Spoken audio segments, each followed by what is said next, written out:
There are numerous opportunities for the leadership of this country using this technology and making sure that Pakistan always does not arrive late to the future. So, for instance, stablecoins. We receive over $38 billion in stablecoins. There is a premium that is paid. Remittances. Yes, remittances, sorry. 5 to 6%. And then there is also, on top of this, there is a fiscal burden on the exchequer where we pay banks to bring this remittance in. I think that changes with stablecoins, with instant settlement. Then, in this day and age, we have the likes of HyperLiquid, which is doing more volume than the New York Stock Exchange, where you have over 2,300 people employed and you have HyperLiquid with only 11 people working in the company. This is the beauty. This is why Larry Fink, when says in his recent letter that tokenization is as if I'm going back to the 1996 of the internet, that every bond, every stock, every asset has to be tokenized. And that is a leap for Pakistan. That is an opportunity which the leadership understands, that countries have progressed or institutions have progressed on the premise of technology only. There are countries that either progress on natural resources or human resources. With Pakistan already being the third biggest adopter of digital assets, if we create the right environment so people in Pakistan, the youth of the country, doesn't think that the price of ambition or the price of success is a ticket outside Pakistan, is the departure, we can build billion-dollar startups from here. Now, one way to think about Pakistan's crypto adoption is also a rejection of the system that currently prevails. We have an 18% general sales tax. Salaried income tax can go up to 30%. Corporate income tax is up to 29%. What are some conversations that have happened? I'm sure you've gone in and said that, look, we can bring all this money in, but if the cost of compliance is too high, this constituency will keep getting built outside of Pakistan's realm and we will not be able to benefit from it. So how have the conversations gone with finance, with FPR, with State Bank? See, firstly, we are clear that we do not want to go in with a very aggressive taxation regime, because then this is decentralized technology. Not just flight of capital, but flight of talent as well will go out. So we are very clear there, and we have a taxation committee. And because, as we can appreciate, that these are legacy organizations, there is still a gap in the understanding of the real technology. So the adoption is not just happening here. When we look at the New York Stock Exchange, that's moving on chain, 24-hour settlement. The biggest banks of the world, they are adopting all of this because this is the future of finance. And then you look at the Clarity Act, market structure bills. And then you also look at Pakistan, which has never been kind of known for technology. But what is interesting is our regulatory regime on this future of financial technology is pretty much, we are at par with how the US is moving, right? So we'll be able to leapfrog on all the, whether it's the 100 million unbanked people who were never part of the formal economy using wallets. But coming back to the point of taxation, we understand and we want to foster innovation. We do not want, you see, abhi tak bhi to koi aisi, there is no incremental increase कि अगर आप बहुत एक aggressive taxation ले आएंगे, it won't move the needle. With us, it's not a short-term 6-month play. We want actually, because we have a very unique position, we have 40 million users of the technology, then we also have one of the biggest freelancers market. So if you put two of them together, just imagine that this is the currency of the future. When robots will create value, they won't be using and counting cash, right? How will the value being transacted on stablecoins? I was just reading that last month, over $50 million has been moved within the agentic economy. Now, agentic economy is trillions of dollars, right? And there is no regulatory framework for that. So the whole idea is, and the premise is that we want a change in the mindset, and we don't want to look at things from a very myopic view.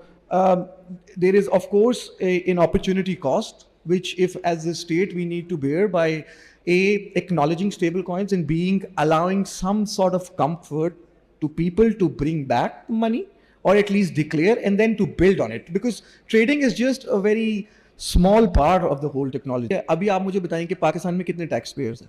Effectively 7 million filer हैं, but उसमें से असली जो tax payer हैं वो 3.5-4 million है. और मैं अगर आपको बताऊं कि नॉर्थ ऑफ 30 मिलियन पाकिस्तानियों ने अपने नादरा कार्ड और लाइव KYC के साथ रजिस्टर किया हुआ है क्रिप्टो एक्सचेंजेस पे, तो इट्स अ ग्रेट अपॉर्चुनिटी कि पिछले 80 सालों में आप 5 मिलियन टैक्स पेयर इकट्ठे कर चुके हैं. इतने तो इफेक्टिव बैंक अकाउंट्स भी नहीं है. Exactly. Total bank but accounts मैं आपको बता रहा हूँ कि registered with KYC liveness test. तो 80 सालों की प्रोग्रेस टैक्स नेट में लोगों को लेके आने की एक तरफ है, and then just let common sense prevail. और क्योंकि अगेन उसकी incremental impacts in multiple different ways है ना, so let's not just be very myopic to tax. And this is my argument, right, that overall sum game को आप देख ले, and then actually the practitioners of this technology या users of this technology, they want to pay tax. क्यों? वरना उन्होंने देख लिया है कि जब अनरेगुलेटेड था तो जो लॉ इन्फोर्समेंट एजेंसीज थी उन्होंने क्या किया. Nobody is shy of how the system was being exploited, right? So I rather pay X% of tax but have the comfort of mind कि मेरा बैंक अकाउंट में कोई चेन डिस्प्यूट नहीं आएगा, and I can legally declare it. And not just that, using what I've earned, I can buy a small piece of land through tokenization of real world assets, tokenization of gold. So, I start to invest outside the digital assets, but using that technology which is backed by real world assets. What I'm hearing from you is you're going and explaining this to all our organizations, and it's going to be a process. Absolutely. In Pakistan, the process must be followed. Is there a state bank? A solid institution, like they've been a guardian of so much, and they're conservative. So they've been silent. And now the SRO recently came out where crypto is not illegal anymore. What does that mean? This is a room full of founders and investors. So आज से 2 महीने पहले क्या illegal था जो अब legal हो गया है? That's the first question, and I'll ask a follow-up. तो वो जो सर्कुलर है वो एक्चुअली 2018 में there was a blanket ban कि banks cannot entertain digital assets. तो जब ये वर्चुअल एसेट्स एक्ट आया तो उसके बाद जिन कंपनीज को हमने एनओसी दिया, दे आर अलाउड, या जिसको भी PVARA एनओसी देगा वो बैंक्स के पास जाके अब फॉर्मली engage कर सकते हैं, बैंक अकाउंट्स खोल सकते हैं. So it's one step in the right direction. And NOC is not a license. So let's take it one by one. No objection certificate. Let's start with on-ramp, off-ramp. So let's say आपने Binance को NOC दिया हुआ है. So now Binance is in Pakistan. It has millions of accounts. So if I want to now put money into Binance, I want to load my wallet, go on-ramp, and let's say Binance partners with, I don't know, Bank Alpha or HAS. Is that possible now? That is what we are working towards. So the NOC allows the banks to start talking to them? It's like moving a Titanic, not a speedboat. You have multiple stakeholders. तो अब वो process शुरू हो गया जिसमें वो bank से जाके बात कर सकते हैं, और simultaneously again on ramp is another complicated discussion. Pakistan is a very unique country with its own realities, right? So we need to create a Pakistan first solution. We are now discussing the on-ramp. Off-ramp is fairly easier, right? Simpler, yeah. क्योंकि ये $38 billion remittance में आ रहे हैं. They are coming through a messaging system that was created in the 1973, yet we are trying to use that in 2026. तो of course उसकी costs आए हैं, stablecoin instant settlement. तो जो सऊदी से या किसी और मिडिल ईस्टर्न कंट्री से 50,000 भेज रहा है, वो पहुँचते 42, 43, 44,000 है. वो मैं चाहता हूँ वो 6-7 हज़ार रुपये उसको वापस मिले. Not just that, on the other hand, it costs the exchequer because the government pays on every single remittance to encourage. So that is now another legacy system which was in place. It was costing the government for the past 50 years that we want to change. So off-ramp is pretty much easy to do? Off-ramp is easy to do, but it is a process that has to be followed. So at least if a bank is engaging with an organization, at least they don't have to be afraid of... If they have an NOC. If they have an NOC. So of course the inbound is easy. So you're saying banks should get an NOC from SVB? Again, banks ke saath, I was actually meeting the Pakistan Banking Association today. It's a financial upgrade. So each sector needs to have a discussion. It's an evolving process with everyone. It's not a kill switch. And this is the P2P market, which, essentially what was there in crypto in 2014-15, the arbitrage opportunity, जब आप एक exchange से लेके दूसरी पे भेज देते हैं, ये P2P market essentially is very big now, which is outside the regulatory regime and where the consumers are not protected, right?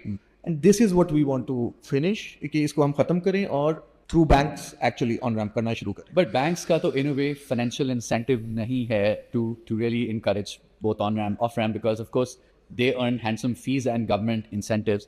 So it will probably be the smaller digital banks for them to partner with exchanges to provide both on-ramp, off-ramp. They'll be able to work at thinner margin and probably give better services. and they happen to be serving a digitally native population. Has there been any conversations on that front? We've not, in our process, you also have to appreciate that we are fairly very nascent, right? Only a couple of months. What took Hong Kong, Singapore, UAE with all the capital, the human capital, the mandate in the world, it took them a couple of years. So, and officially, PVARA has no staff, right? So, these are certain realities. ये सब, आगे पीछे से request करके deputation no people need to know ना लोग समझते हैं कि पता नहीं कितनी स्टाफ है क्या है not even 1% of the budget has been spent so this is our reality right now Where do you need, before I get to my next question, where do you need help? How can this room help you? सबसे पहले human capital we want the best of the best people to come and work so हम monitoring में जा सकें सो हम ये banking on ramping discussions को क्योंकि what we can't afford is to launch something without having the right sort of frameworks in place.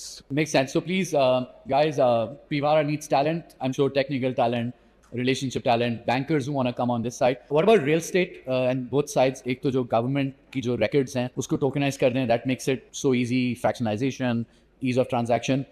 उस front पर any conversations have started with provinces? So we've opened up a sandbox on asset-based tokenization. So we are looking at real estate. We also encourage other people to apply with their ideas in that sandbox. For me, the North Star is what Larry thinks. If he is managing 14 trillion, where you only have the US and China's GDP more than 14 trillion, or agar wo bar bar keh rahe hain, then I look at what Ondo Finance is doing, what Maple is doing, how they are tokenizing private credit, how Pakistan has one of the best performing stock markets in the world, yet only 500,000 registered investors. So best stock market, 500,000 registered users. But that's very speculative industry. But that's also a taxation issue. मैं वही तो कह रहा हूँ ना, very speculative industry and 40 million. So the intent is there, the demand is there. Now, apart from taxation, there is also a technology issue. How we can put digital wrappers and tokenize our stocks so we can have, this civic miracle working for Pakistan. Okay, now I'm going to ask you a question everyone here will be very interested in. Knowing you're building the system and you know how this will evolve, what will open up first. If you were on this side of the room right now and building in crypto in Pakistan, what would you be building right now?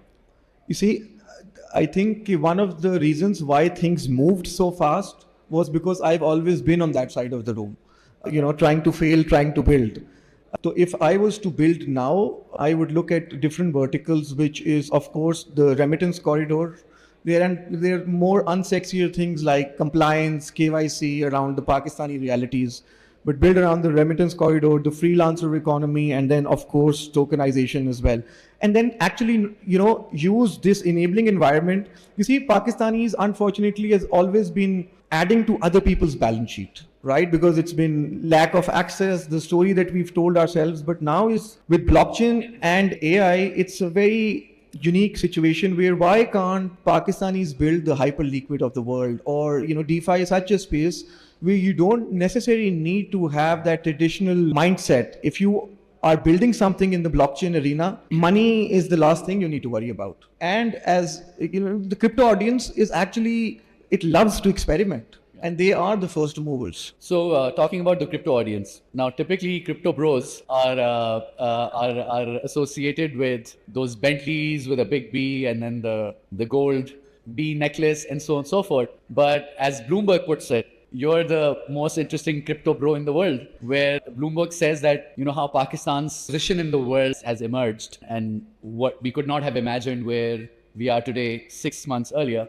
And Bloomberg says that one particular crypto bro has been very instrumental in this effort. So tell us about Pakistan's crypto diplomacy and how this has played a role. No, I think Pakistan is, alhamdulillah, being at the center stage because of the efforts of the leadership of the country. And if there are international publications that are writing about me, I believe it's not about myself, it's about Pakistan. It's the flag I wear and the 250 million people under that flag.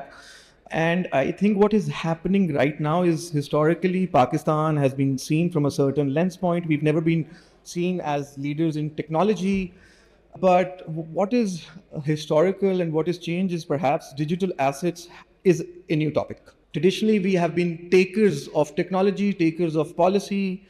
But with this new financial innovation, there are new rooms being built, there are new tables, there are new chairs, there are new pens. And this time, because of our adoption, which is credit to the youth of this country and the tech-savvy youth of this country, we now have a seat on the table where these rules are being written, right? And I think diplomacy is turning into durability now. And it is important, and it's great if companies want to come to Pakistan. Some of the leaders in this technology are looking at Pakistan with a very positive lens. And not just that, markets from Morocco to Malaysia or the 191 countries under the IMF are still trying to see how to tame this dragon, how to turn this confusion into clarity. And Pakistan has taken a leap, and we are engaging on sovereign level now with other countries who are writing to us on how did you actually do this? Because alhamdulillah, we have all sorts of social economic problem, which makes us the perfect lab to experiment and to incubate things. So Bilal, you're a young guy, you're 35, you have an MBE, you've already come and helped create the rails in our country for something which could be monumental for our future, inshallah. What keeps you up at night? I think a lot of work. A lot of work. And what's driving you right now? I think it's a great opportunity, alhamdulillah, that Allah has given me in terms of creating perhaps the impact. So what I'm not actually, I think success, if it ends with you, is very short term, and it's not success really. I think the opportunity that I've had, which is based on a lot of failure and shame actually, and burning midnight oil, I think what drives me is how Pakistanis don't need to leave Pakistan to be successful.